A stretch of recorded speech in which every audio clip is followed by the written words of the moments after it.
America के new Orleans में 1 जनवरी की रात नए साल का जश्न मना रहे लोगों को एक तेज रफ्तार पिकअप ट्रक ने रौंद दिया था। यह घटना रात के 3:15 पर हुई थी। तब शहर की सबसे व्यस्तम बार्बन स्ट्रीट पर हजारों लोग जश्न मना रहे थे। अचानक एक गाड़ी भीड़ को रौंदते हुए आगे बढ़ी। इसके बाद हमलावर पिकअप ट्रक से बाहर आया और लोगों पर फायरिंग शुरू कर दी।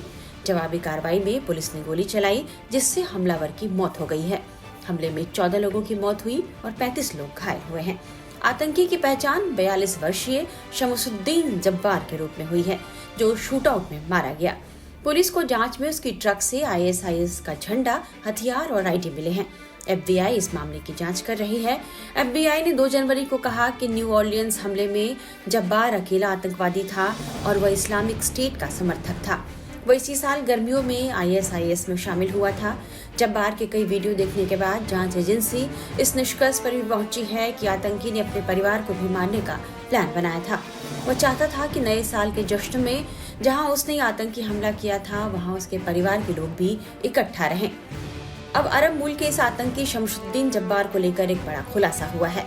जिस मुस्लिम प्रवासी इलाके में वह रहता था, वहां की मस्जिद के पाकिस्तानी मौलवी ने उसका ब्रेन वॉश किया था। मीडिया रिपोर्ट्स में कहा गया है कि मस्जिद बिलाल के एक मौलवी ने जब्बार को आतंकी संगठन ISIS से जुड़ने को कहा था। आतंकी जब्बार के भाई अब्दुल ने एक इंटरव्यू में बताया कि उसके भाई को बरगलाया गया है। जब्बार के भाई ने यह भी कहा कि उसने कभी भी मेरे साथ या परिवार में कभी भी ISIS को लेकर कोई बात नहीं की, इसलिए हम समझ नहीं सके कि वह क्या सोच रहा है। भाई के मुताबिक वह बिल्कुल नहीं समझ पाया कि मुसलमान होने का क्या मतलब है, नहीं तो इतनी बड़ी त्रासदी नहीं होती। जब्बार मस्जिद से कुछ दूरी पर ट्रेलर पार्क इलाके में रहता था। पड़ोसियों के मुताबिक शांत दिखने वाला जब्बार पिछले कुछ दिनों से मस्जिद में ही अपना ज्यादा वक्त बिता रहा था। जब्बार स्टाफ सर्जन के तौर पर अमेरिकी सेना में सेवाएं दे चुका है। 2007 से 2015 के बीच अफगानिस्तान में उसकी तैनाती हो चुकी है। वह 2020 तक सेना में रहा और उसे सेना का कई मेडल भी मिल चुका है।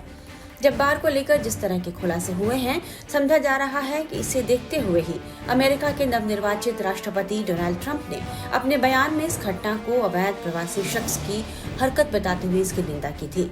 ट्रंप ने क्या कहा था, ये सुन लीजिए।